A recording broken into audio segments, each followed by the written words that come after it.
Question है compare stability of carb A9. अब देखो कोई सा भी कार्ब एनाइन है ना, उसकी स्टेबिलिटी आप चेक करोगे तो क्या क्या स्टेप होते हैं। तो सबसे पहले मैं आपको कुछ स्टेप्स बताता हूं, वो फॉलो करोगे तो करेक्ट आंसर आएगा।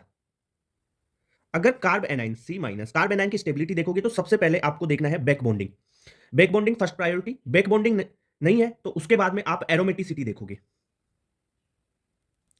एरोमेटिसिटी, एरोमेटिसिटी देखने के बाद में एरोमेटिसिटी में क्या होगा कि जो एरोमेटिक है वो ज्यादा स्टेबल होगा, फिर नॉन एरोमेटिक है वो होगा, और सबसे कम होगा एंटी एरोमेटिक। ये बात हो गई। एरोमेटिसिटी के बाद में आप देखोगे क्या इफेक्ट्स।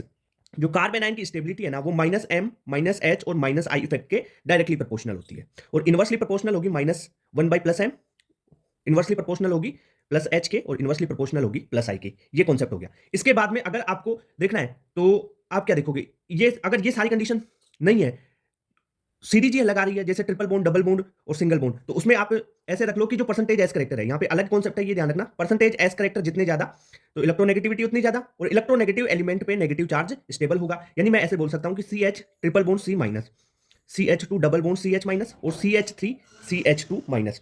इसमें ज्यादा स्टेबल कौन होगा? देखो परसेंटेज एस करेक्टर, तो ई एन ज्यादा तो नेगेटिव चार्ज उस पर स्टेबल, यानी ट्रिपल बॉन्ड, फिर डबल बॉन्ड और फिर सिंगल बॉन्ड, ऐसा। अब यहां पे देखो, यहां पे आपको सल्फर है और ऑक्सीजन है। देखो सल्फर के पास में क्या है? वैकेंट ऑर्बिटल, और ऑक्सीजन के पास में वैकेंट ऑर्बिटल है नहीं। नेगेटिव चार्ज वैकेंट ऑर्बिटल के साथ में क्या कर लेगा? बैक बॉन्डिंग कर लेगा। ठीक है, यहां पे कोई भी बैक बॉन्डिंग नहीं होगी, नो बैक बॉन्डिंग। ठीक है, तो ज्यादा स्टेबल कौन हो जाएगा? जिसमें बैक बॉन्डिंग है वो। तो करेक्ट आंसर क्या हो जाएगा? फर्स्ट ज्यादा स्टेबल है किससे? सेकंड से। ठीक है, ये कॉन्सेप्ट समझ में आया? बैक बॉन्डिंग नहीं आती तो एक डिटेल वीडियो में आपको बैक बॉन्डिंग बता दूंगा मैं। ठीक है।